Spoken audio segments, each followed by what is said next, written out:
memories of what they think you're like, but I've heard the tender whisper of love in the dead of night, and you tell me that you're pleased and that I'm never alone.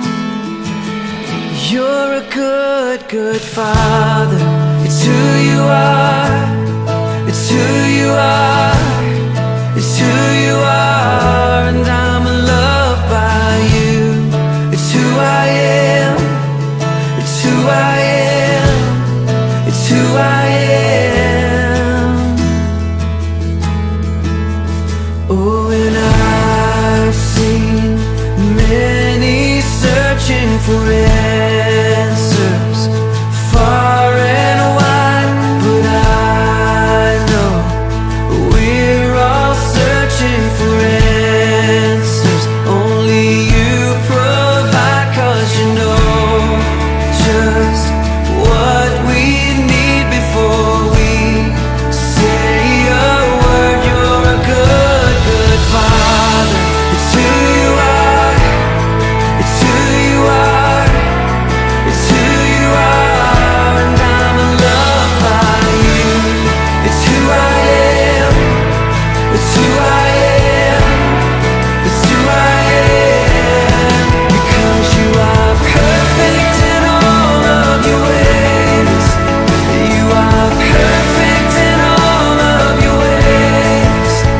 You are perfect in all of your ways to us. You are perfect in all of your ways. Oh, you're perfect in all of your ways. You are perfect in all of your ways to us. Oh, it's love so undeniable. I can hardly speak. Peace so unexplainable. I can hardly think as you call me. Deeper still as you call me. Deeper still as you call me. Deeper still into love. Love, love. You're a good, good father. It's who you are. It's who you are. It's who you are, and I'm loved by you. It's who I am. It's who I am. It's who I am. You're a good, good father. It's who you are. It's who you are. It's who you are, and I'm loved by you. It's who I am. It's who I am. It's who I am. You're a good, good father. It's who you are. It's who you are. It's who you are, and I'm loved by you. It's who I am. It's who I am. It's who I am. You're good. You are perfect in all of your ways. It's who you are. It's who you are, and I'm loved. You are perfect in all of your ways. It's who I am. It's who I am.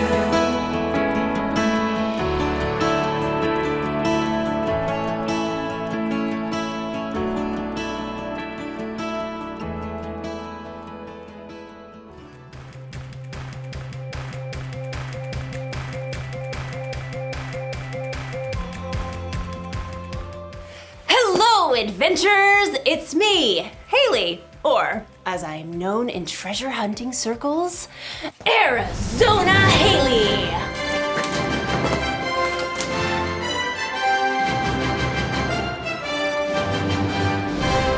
Or just Haley is fine. That's also fine. Today, we're hunting for treasure. Not just any treasure, mind you. The treasure of wisdom.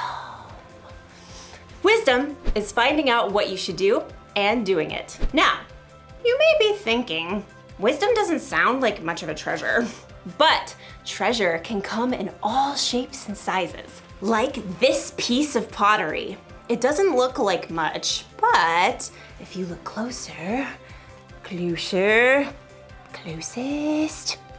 there. If I had to guess, I'd say this artifact is probably a few thousand years old. Phoenician, probably. These markings suggest that this pot could be of Carthaginian origin. Some archaeologists had to travel a long way to find this fragment.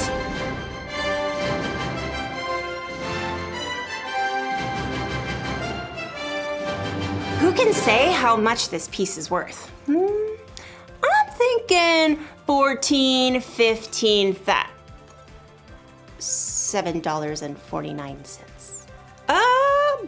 It looks like our archaeologist friend didn't have to travel so far after all.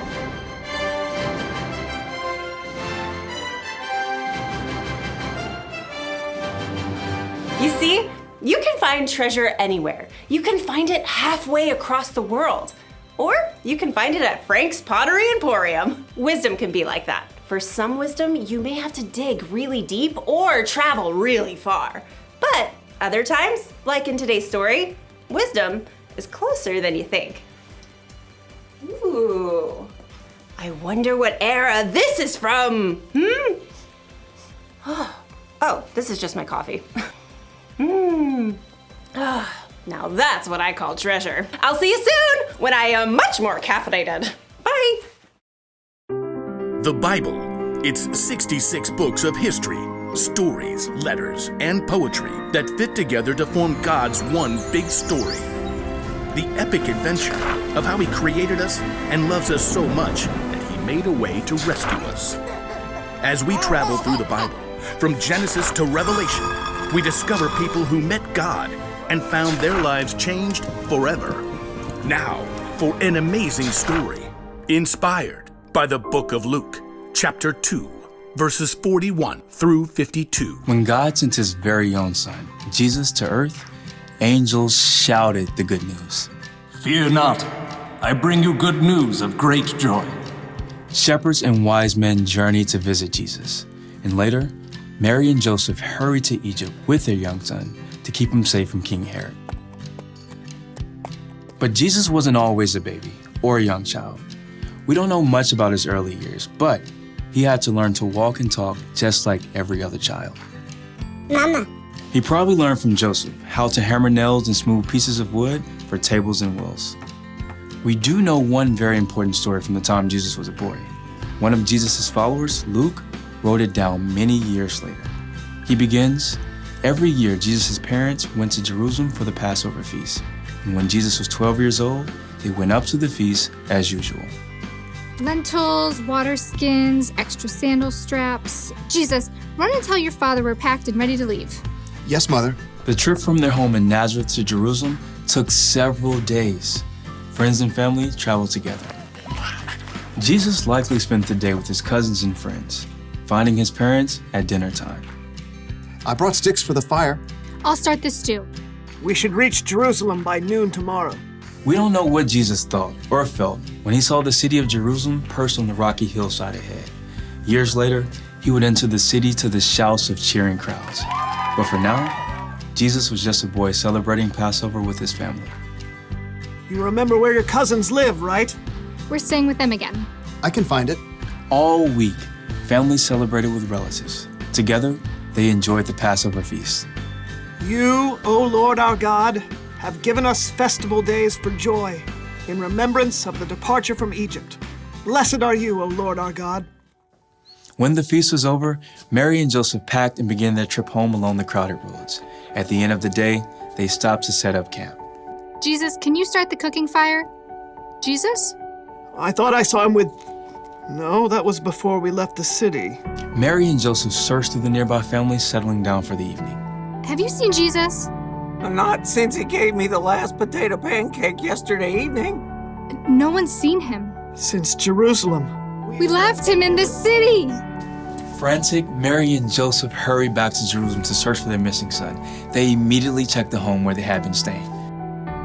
Very sorry, but I haven't seen him. Mary and Joseph crisscrossed the entire city. He loved the honey cakes from that bakery. Excuse me, have you seen a 12-year-old boy about this tall? Dark brown robe. Hair kind of sticks out over his ears. Yes, like that. Sorry, haven't seen him. They may have checked the swimming hole or the stables, but Jesus was nowhere to be found. So Mary and Joseph paced the streets at wit's end. He's just never gone off like this. I don't think he's here. We've searched the whole city. Everywhere except... As Mary and Joseph turned the corner, high white walls rose ahead of them. The temple! We'll check the courtyard. Just in case. The courtyard was filled with visitors still in the city for Passover. As they circled the open space, Mary froze. Joseph, there! Just ahead, they saw their son. Jesus was sitting with a group of teachers, listening and asking questions. Teacher, isn't it always right to be kind, even if it means giving money to a beggar on the Sabbath? The teachers nodded in agreement and amazement, but Mary and Joseph rushed forward. Jesus! Son, why have you treated us like this? Grabbing her boy, Mary hugged Jesus so hard she nearly squeezed the air out of him. Your father and I have been worried about you. We've been looking for you everywhere. Why were you looking for me? Didn't you know I had to be in my father's house? All I know is, no more stunts like this, okay? Jesus returned to Nazareth with his parents, obeying everything they asked of him. As he grew wiser and stronger. He also became more and more pleasing to God and to others.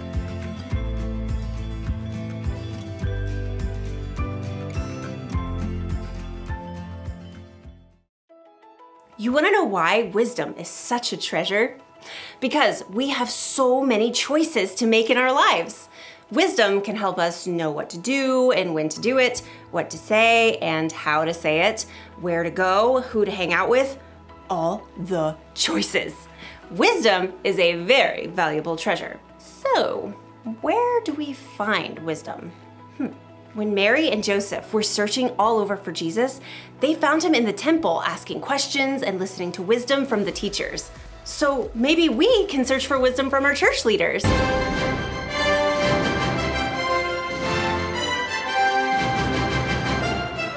We can tell them how we're feeling and ask them questions when we're not sure of something. Or maybe we can search for wisdom from someone in our family.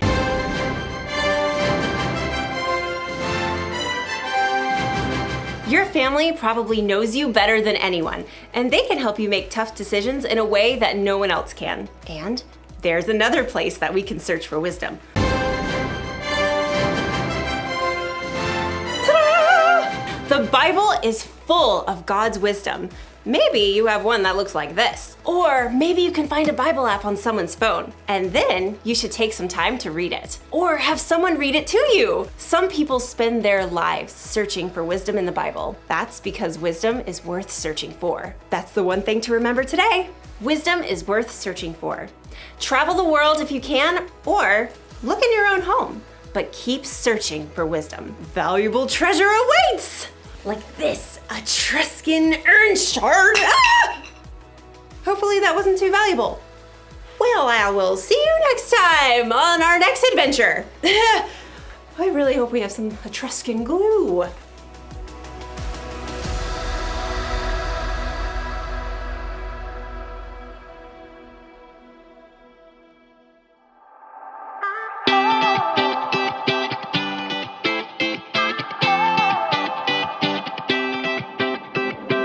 Whenever I need some answers, God, I turn to you. You are my help when I need wisdom. You always see me through. To know that you're chasing after me, it makes me wanna run to where you are. God, you make this journey worth it. I give you all my heart.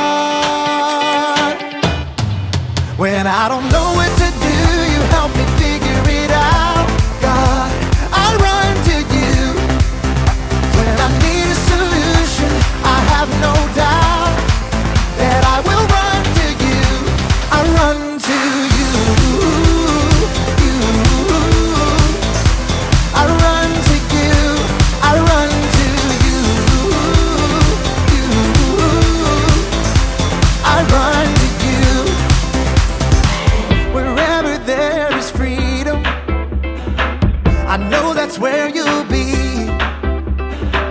You make me wanna do what's right and be the best version of me. To know that you're chasing after me, it makes me wanna run to where you are. God, you make this journey worth it. I give you all my heart. When I don't know what to do, you help me figure it out. God, I run to you. When I need a solution, I have no doubt that I will run to you. I run to you. I run to you. I run to you. I run to you. I don't wanna stop. I don't wanna stop living for you. For you. I don't wanna stop. I don't wanna stop running to you. To you, God. I don't wanna stop. I don't wanna stop living for you. For you. I don't wanna stop.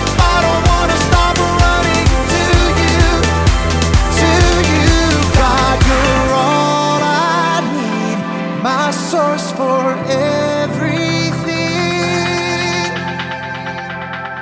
When I don't know what to do, you help me figure it out. I run to you. When I need a solution, I have no doubt that I will run to you. When I don't know what to do, you help me figure it out.